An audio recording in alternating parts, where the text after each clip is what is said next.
Salut les gars, nous allons voir ici les chefs de guerre. Les chefs de guerre qui se sont préparés à Accra et qui sont mobilisés pour descendre au Niger. À côté de ça, je vais aussi vous proposer une vidéo des Sénégalais résidant au Niger qui se sentent nigériens et qui interpellent Macky Sall sur ses actes, c'est-à-dire sur sa tentative de faire participer l'armée sénégalaise dans le groupe qui attaquera le Niger. Parce que beaucoup parmi eux sont même déjà des Nigériens. À côté de ça, la team, nous avons ici le Tchad. Oui, il faut voir ici que les Tchadiens sont aussi décidés. Quand on parle que le problème de la France est en train de prendre un peu de l'ampleur en Afrique centrale, certaines personnes pensent que non, c'est faux et que tout ça va rester en Afrique de l'Ouest. Eh bien non. Vous allez écouter ici ces propos de ce Tchadien qui a décidé de faire une description de la situation qui se vit au Tchad avec la position forte que la France occupe dans ce pays. Et je rappelle ici que lui, sa sortie sort quelques jours après la sortie d'un opposant gabonais qui avait aussi déjà parlé de la même chose en disant qu'il y a des villes au Gabon qui appartiennent totalement à la France et que même les Gabonais, pour pouvoir faire des défilés là-bas, sont obligés de demander les autorisations.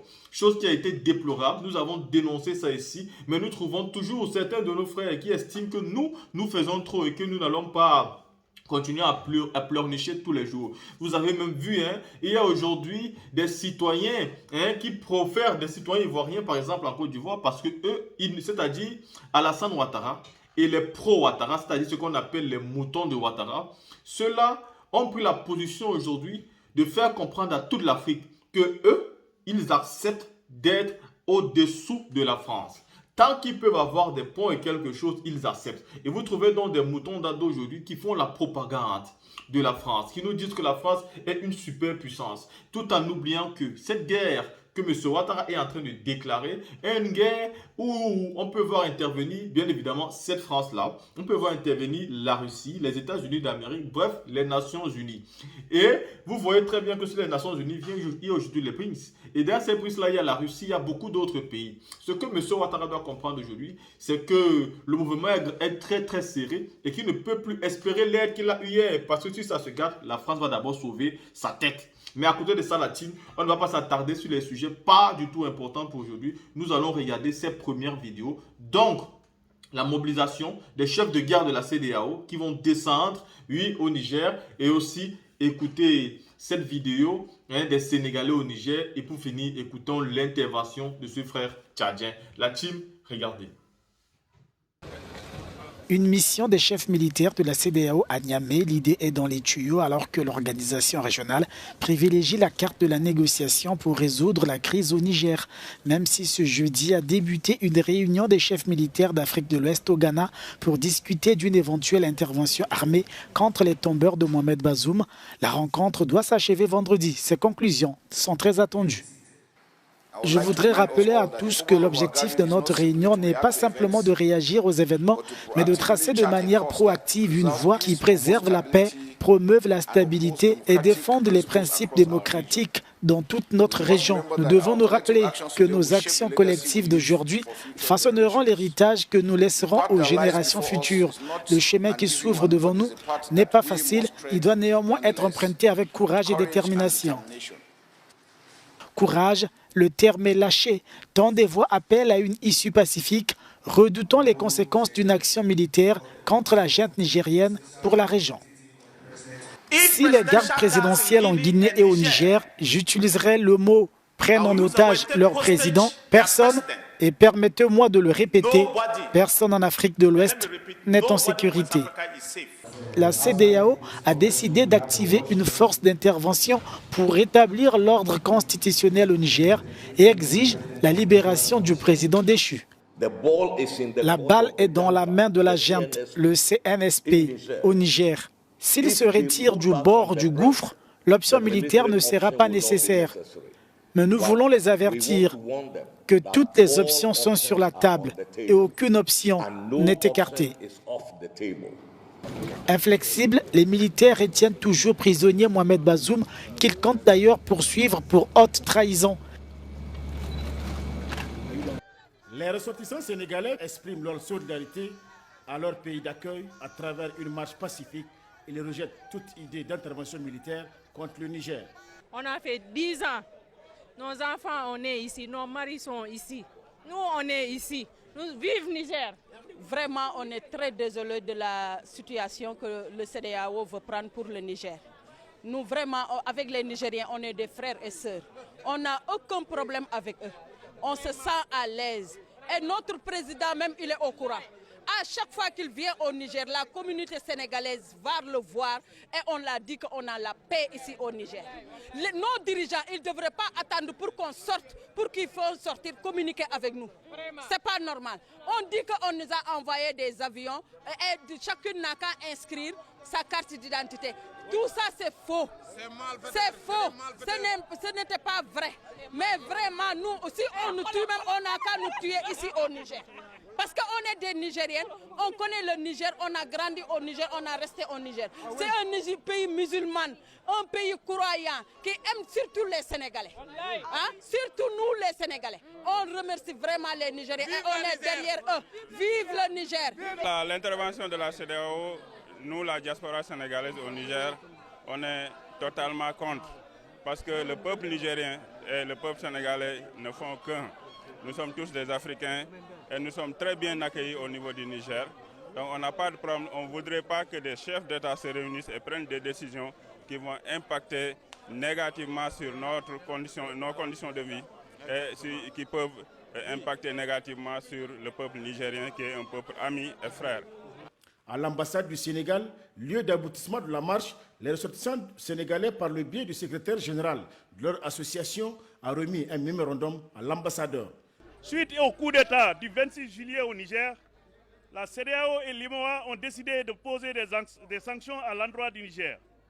La communauté sénégalaise vivant au Niger a constaté avec regret l'engagement du gouvernement du Sénégal à participer à l'exécution de ces sanctions infligées à notre pays d'accueil, le Niger, nous mettant dans une situation inconfortable. Face à cette situation, nous, communauté sénégalaise vivant au Niger, sommes réunis ce jour 17 août 2023 devant notre ambassade pour dire non à des sanctions lourdes contre le Niger, oui à une solution diplomatique, oui à une CEDEAO des peuples. La communauté sénégalaise a toujours vécu dans la quiétude et la tranquillité au Niger. Vive le Niger, vive la paix au Niger, vive la CEDEAO des peuples. Que Dieu bénisse le Niger et les peuples vivant sur le territoire nigérien. Amin. Recevant des mains du SG de l'Association des ressortissants sénégalais au Niger, l'ambassadeur a indiqué qu'il transmettra le mémorandum à qui de droit. J'ai bien pris acte, bien pris note de monsieur le secrétaire général du mémorandum que vous avez remis. Et je voudrais vous assurer et vous rassurer sur le fait que ce mémorandum sera dès aujourd'hui transmis à qui de droit, ça veut dire aux hautes autorités sénégalaises. Ça, je peux vous l'assurer. Et quand je dis que ça sera transmis aux hautes autorités sénégalaises, je dis bien aux hautes autorités sénégalaises. À travers cette marche, les ressortissants sénégalais expriment ainsi leur solidarité et leur attachement à leur seconde patrie, le Niger, terre d'accueil et d'hospitalité. Et ailleurs, par contre, quand vous prenez la Djibouti, il y a des bases militaires chinoises, américaines, françaises, mais ils payent. Mais est-ce que les Français, là, ils nous payent? Ils occupent nos bases. Et d'ailleurs, leur présence au Tchad, ils sont toujours là où il y a l'or. Prenons le Bata, prenons l'est du pays, prenons le nord du pays. Pourquoi ils ne sont pas à l'Aï? Parce que là-bas, il y a le riz qui pousse. Mais ici, pendant 63 ans, on a encore les pieds dans l'eau. Et vous dites que la France. Est-ce que c'est la faute à la France si 63 ans le Tchad n'a pas... Oui. Le Tchad indépendant n'a pas... Oui, c'est la faute de la France. Parce que la France veut que ça soit ainsi.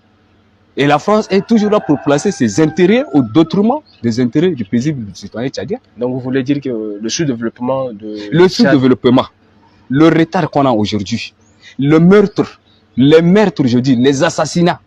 Vous savez, les Français, ils ont tué combien de milliers de Tchadiens, vous le savez? Non. Vous ne le savez pas? Allez-y au nord, ils ont brûlé des villages. Allez-y à l'est. Ils nous ont tués pour s'imposer. Celui qui vient, qui te tue pour s'imposer là, vous croyez que vous serez amis? Vous ne serez pas amis. Ils sont venus avec quoi? Ils sont venus avec la terreur. Ils ont brûlé des palmarès. Ils ont tué des gens.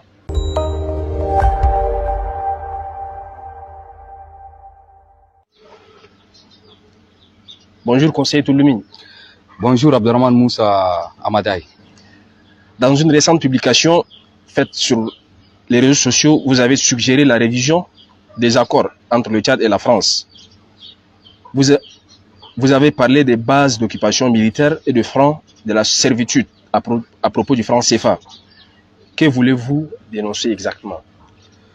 Bon, merci M. Abderrahmane de nous avoir donné cette occasion d'approfondir un peu nos pensées par rapport aux relations qui lient nos deux pays, c'est-à-dire le Tchad et la France. Et comme vous le savez, il est temps de revoir ces accords qui lient nos deux pays. Depuis l'indépendance jusqu'à aujourd'hui, nous avons toujours entendu parler des accords qui lient nos deux pays. Et pour engager un État, ou bien pour signer un accord entre pays, il faut que ça passe par l'Assemblée nationale.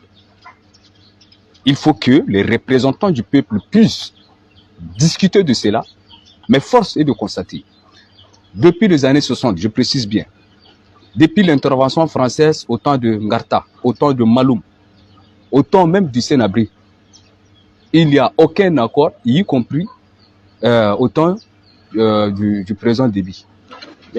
Aucun accord n'a été soumis à l'Assemblée nationale. C'est des accords qui engagent que des présidents de la République. Et si on parle de Ngarta, il est mort. Si on parle de Maloum, il est mort. Est-ce que l'État n'est pas une continuité? Même si l'État c'est une continuité, mais dans sa forme, il y a un vice juridique. Récemment, quand le Nigeria avait voulu engager l'État du Nigeria en guerre contre le Niger, pourquoi le Sénat a refusé? Parce que c'est une décision que le peuple doit prendre.